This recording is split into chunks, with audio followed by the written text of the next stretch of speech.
जाएंगे। हम अल्लाह के आगे सजदा करने वाले, हम तुम्हारे जुल्म से डरने वाले नहीं हैं। हम मौत से नहीं डरेंगे, ना तुम्हारे जुल्म से डरेंगे, ना तुम्हारी ताकत से डरेंगे, ना तुम्हारी कुव्वत से डरेंगे। अगर मुकाबला करना है तो सब्र से करेंगे, मगर मैदान नहीं छोड़ेंगे, याद रखो। अब लोग बोलेंगे इन्हें तकरीर तो बहुत अच्छी करता है, भड़काऊ भाषण दे दिया, बल्कि मैं तो इस्माइल करके बोल रहा हूं। समझने वाले समझ गए होंगे कि आप और हम जानते हैं कि हमारे वतन अजीज में बहुत वाकयात हो रहे हैं। मुझे कई फोन आते और लोग मुझसे कहते कि असदुद्दीन ओवैसी जुल्म हो रहा है, तकलीफ हो रही है। असदुद्दीन ओवैसी घरों को तोड़ दिया जा रहा है, दुकानों को तोड़ दिया जा रहा है। असदुद्दीन ओवैसी हमें बर्बाद कर दिया जा रहा है। कोई कहता है कि हमको डर हो रहा है, कोई कहता है कि हमको फिक्र हो रही है। मैं आप तमाम के दरमियान में ठहर कर कह रहा हूं, डरने की जरूरत नहीं, खौफ खाने की जरूरत नहीं है। अपने हिम्मत और हौसले को बुलंद रखो, अपने हिम्मत और हौसले को बुलंद रखो। यकीन महकम रहो, पूरी यकीन रखो कि अल्लाह मदद करेगा मेरी। ईमान तो है मगर यकीन रखना है कि अल्लाह मदद करेगा और करेगा मेरा रब। और अगर कोई बोलेगा कि खरगोन में मध्य प्रदेश में 22 घरों को तोड़ दिया गया, सच है, मुसलमानों के घरों को तोड़ दिया गया। सेंधवा में 13 घरों को तोड़ दिया गया, सच है, तोड़ा गया। ये बात सच है कि वसीम शेख नामी एक शख्स है, दोनों हाथ कटे हुए हैं, उसकी दुकान को तोड़ दिया गया पत्थर फेंकने के इल्जाम में। ये बात भी सच है, ये बात भी सच है।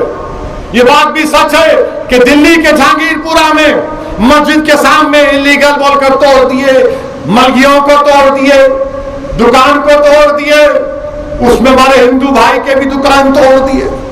कि जिनको डराया जा रहा है, जिनको दबाया जा रहा है, जिनको कुचला जा रहा है, जिनकी दुकानों को तोड़ा जा रहा है, जिन पर लाठियां बरसाई जा रही है, जिन पर तलवारें बरसाई जा रही है, अल्लाह सूरज कबूत में कह रहा है कि मेरी राह में जो लोग मशक्कतें उठाते हैं, मैं उनके लिए रास्ते खोल दूंगा। कि अपनी हिम्मतों को बुलंद रखिए, मायूस मत होइए। उतार चढ़ाव आते हैं, उतार चढ़ाव आते हैं जिंदगी में, हिम्मतों को बस सोने मत दो। और तुम्हारे और हमारे पास सबसे बड़ी ताकत क्या है? क्या है हमारे पास ताकत, बताओ? क्या ताकत है? दौलत है? नहीं है। इख्तिदार है? नहीं है। क्या दौलत है, क्या ताकत है? ईमान की ताकत। 2 दिन पहले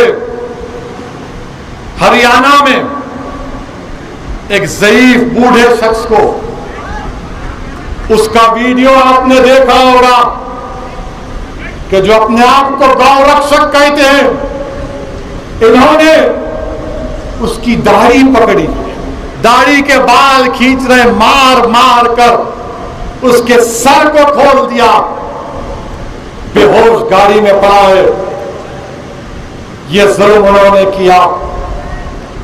हरियाणा में नू गांव में एक शख्स को घर से उठाते हैं कि तू गाय को काटा, खूब मारते हैं, पीटते हैं। आज खरगोन में मुसलमानों से कहा जा रहा है कि इनका सामाजिक बायकॉट करो। जालिमों, तुमने कोशिश कर ली 1400 साल पहले, तुम उस वक्त कामयाब नहीं हुए, अभी भी नहीं होगे इंशाअल्लाह। आज खरगोन में कहा जा रहा है कि मुसलमानों का बायकॉट करो, दुकानों से कुछ मत खरीदो। क्या तुम रज़ाक हो? क्या तुम्हारे बायकॉट से अल्लाह मुझे रिस्क नहीं देगा? हाँ, कम हो जाएगी, मगर मुझे रिस्क तो अल्लाह देने वाला है। हमारी ये जुल्म के भी दास्तान आका के दरबार में कोई पहुंचा दे। या रहमतुल आलमीन, जिस सरजमीन से आपको मीठी हवा आती है, वहां की आप पे उम्मत पर जुल्म हो रहा है। या रसूल अल्लाह, या रसूल अल्लाह, जुल्म हो रहा है आपकी उम्मत पर। आका, हमको जुल्म के जरिए मिटाने की कोशिश की जा रही है, मगर या रसूल अल्लाह सल्लल्लाहु अलैहि वसल्लम, हम आपके उम्मती हैं, हम खबीब बिन अदी के गुलामों के गुलाम हैं। हम सबर करेंगे, मैदान नहीं छोड़ेंगे, कमर कसेंगे, अल्लाह से डर कर सिर्फ इन लोगों से मुकाबला करें कि हौसले पस्त ना हो, हिम्मतों को बुलंद रखो। अगर कल असदुद्दीन अवैसी भी मर जाएगा, और मरूंगा एक दिन, मगर तुम मायूस नहीं होना। तुम बोलना कि हाँ, ये दीवाना कहता था, इस दीवाने ने कहा था कि मेरी लाश को देखकर भी अपने हिम्मतों को बुलंद रखना और तय करना कि कल हमारा होगा, कल हमारा होगा इंशाअल्लाह ताला। मेरे अजीज दोस्तों और बुजुर्गों, ये मक्का मस्जिद बनाने वाले, चार मीनार बनाने वाले, कुतुब मीनार बनाने वाले, ताजमहल बनाने वाले, किले गोलकुंडा बनाने वाले, लाल किला बनाने वाले कहां है? कहां है? चौमहल्ला बनाने वाले कहां है? कहां है? सब जमीन में है ना, सब जमीन में। आज वक्त का फिरौन, आज वक्त का नमरूद ये समझ रहा है कि मैं दबा दूंगा, कुचल दूंगा। तुम कुछ नहीं कर सकते, तुम कुछ नहीं कर सकते। हम हिम्मत हारने वालों से नहीं है। हम सबर के साथ मैदान में खड़े होकर जमहूरी तरीके से मुकाबला करें। हम कमर बस्ता रहेंगे, रहेंगे ना, अपनी हिम्मत को बुलंद रखेंगे ना, सबर करेंगे, मगर सबर करके मैदान नहीं छोड़ना।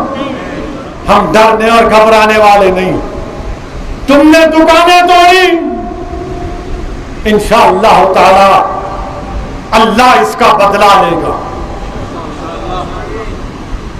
तुमने हमारा रोजगार छीन लिया, अल्लाह रज़्ज़ाक़ है, अल्लाह तुमसे तुम्हारा इख्तिदार छीन लेगा। तुमने हमको मारा, इंशाअल्लाह ताला अल्लाह इंसाफ करेगा। और मेरे अजीज दोस्तों, तुमको हिम्मत दिलाने के लिए कह रहा हूं, क्या तुम जानते कि परवीन कौन है? कौन है परवीन? ये रुड़की की जलालपुर गांव की एक 70 साल की औरत है परवीन। परवीन के गांव वाले घर छोड़कर भाग गए, पूरा गांव खाली हो गया। ये 70 साल की बूढ़ी 3 दिन सिर्फ पानी के साथ रोजा थे, सिर्फ 3 दिन। और इसने कहा हम भूखे रहकर रोजा है, अल्लाह हमें रोजे का सवाब देगा। और यहां पर असदुद्दीन ओवैसी का हाल यह है कि अगर बीवी घर में खाना टाइम पर नहीं दी तो बीवी से नाराज हो जाती। 70 साल की हमारी मां है, रोजा 3 दिन तक कहा कि हम भूखे रहकर रोजा रहेंगे। मुसलमानों, ये हमारा तकाजा है कि अपनी परवीन की, अपनी मां की तकलीफ को अपने सीने में महसूस करें। और फिर परवीन ने क्या कहा, ये उन नौजवानों के लिए, हम इंसान के आगे नहीं झुकेंगे, सिर्फ अल्लाह के आगे। एक 70 साल की बूढ़ी कह रही है, हम इंसान के आगे नहीं झुकते, सिर्फ अल्लाह के आगे झुकते। सुन लो मोदी अमित शाह, तुम्हारे सामने नहीं झुकेंगे, हम अल्लाह के आगे सजदा करने वाले। अल्लाह हमारे लिए काफी है, हस्बुनल्लाह व निअमल वकील। और फिर फरमाया, अल्लाह तो हमारी जान लेगा तो मर जाएंगे, नहीं लेगा तो जिंदा रहेंगे। ये उस हमारी बहन ने कहा। फिर सेंधवा की 60 साला रशीदा ने कहा, इसका घर तोड़ दिए थे, तो रशीदा ने कहा हम सब्र करेंगे। ये कह रही है मध्य प्रदेश के चीफ मिनिस्टर को, बीजेपी के नेताओं को, कि हम सब्र करेंगे, तुमने मेरा घर तोड़ दिया, मगर अल्लाह सब्र नहीं करेगा,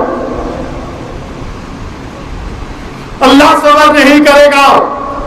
ये 60 साल रशीदा कह रही है, इंशाअल्लाह ताला अल्लाह इसका जवाब देगा। जब कोई गरीब और मजलूम बेकसी के आलम में कहता है अल्लाह देख ले, तो अल्लाह की रहमत जोश में आती है।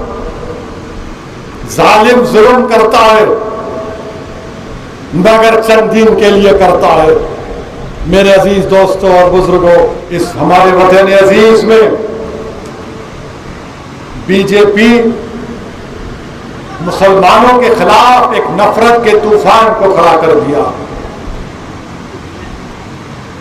नफरत के तूफान को खड़ा कर दिया है। तो मुसलमानों, तुमको तुम्हारे रसूल का वास्ता, सब्र का दामन नहीं छोड़ना, हिम्मत से काम लेना, कमर कस लेना और आईन के दायरे में रहकर, कॉन्स्टिट्यूशन के दायरे में रहकर इस जुल्म का मुकाबला करना। बीजेपी यही चाहती है कि इनको इतना दबाओ, इतना दबाओ, इतना मारो कि ये हथियार उठा ले। हमारा हथियार क्या है आपको मालूम? हमारे हथियार ये हमारे हाथ। हम दुआ करेंगे और हम हिम्मत से काम करेंगे। अगर ये 15 करोड़ मुसलमान उसमें से मुट्ठी भर अगर रेडिकलाइज हो जाएंगे तो मुल्क में सिक्योरिटी का क्या होगा? क्या होगा? ये मैं नहीं कह रहा हूं, ये शाम सरन साहब ने लिखा। देश का होम सेक्रेटरी था पिल्लई, वो खत लिख रहा है मोदी को कि मुसलमानों पर जुल्म हो रहा है, कि मुसलमानों तुमको अपनी सियासी क़यादत बनाना पड़ेगा, तुमको अपनी सियासी लीडरशिप बनाना पड़ेगा। मैं पुकारता हूं, कहता हूं, मुझ पर इल्जाम लगाते लगाओ, मुझे कोई इसकी परवाह नहीं है। एक बार गोली चला फिर चला लो, बच गया तो भी कहूंगा, नहीं कहूंगा तो जिस दिन हिसाब किताब होगा सब मालूम हो जाएगा कि असदुद्दीन के दिल में क्या था। तुम बोलने वाले बोलो, मुझे तुम्हारी परवाह नहीं है, तुम नहीं जानते, तुम गोली चलाओ और चलाओ, मगर आपकी क़यादत बनाओ, लीडरशिप बनाओ। दिल्ली में दुकानें तोड़ी गई तो दिल्ली का चीफ मिनिस्टर कहता है उस इलाके में बांग्लादेशी रोहिंग्या रहते। खरगांव में 22 घरों को तोड़ दिया गया, 140 मुसलमान जेल में, 5 पर NSA लग गया। तो मध्य प्रदेश का कांग्रेस का साबिका चीफ मिनिस्टर बोलता है कि पैसे देते हैं मुसलमानों को पत्थर फेंकने के लिए। हम क्या बिकने वाले हैं? क्या हम अपने जमीन का सौदा कर सकते हैं? तुम्हारी सोच में यह है, तुम हमको इज्जत की निगाहों से नहीं देखते। हुकूमतों को हम बदल नहीं सकते, लीडर पैदा कर सकते हैं। लीडर पैदा करो। मेरी मां और बहनों, अगर मैं खराब हूं तो मुझसे अच्छे को ले लो, मगर अपनी क़यादत को बनाओ। भारत में अगर जमहूरियत है, लीडर बनाना, लीडर कैसे बनाए? लड़ेंगे ना इलेक्शन लड़ेंगे तो तभी लीडर बनेगा। ये मुशायरों से लीडर नहीं बनता, दावत इफ्तार से लीडर नहीं बनता, ईद मिलाद की दावत से लीडर नहीं बनता, गंगा जमुनी की बेहुदा बातें करने से लीडर नहीं बनता। हम भारत के वजीर आजम से कहना चाह रहे हैं, इस नफरत को खत्म करो वजीर आजम। ये देश को कमजोर कर रहा है।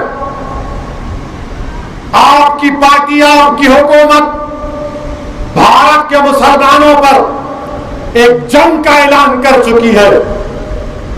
हम इस भारत के बाइज्जत शहरी हैं, हमारे भी जान की कीमत है, हमारी दुकान की कीमत है। क्या हमारे बच्चे अपनी वालिद की दुकान को डिमोलिश कर दिया गया तो चवन्निया ढूंढ रहा है? चवन्निया, अब्बा की दुकान तोड़ दी गई, रो रो के हम दुआ करेंगे, आंख में आंसू भर लेंगे और अल्लाह से भीख मांगेंगे, परवरदिगार भारत में इस नफरत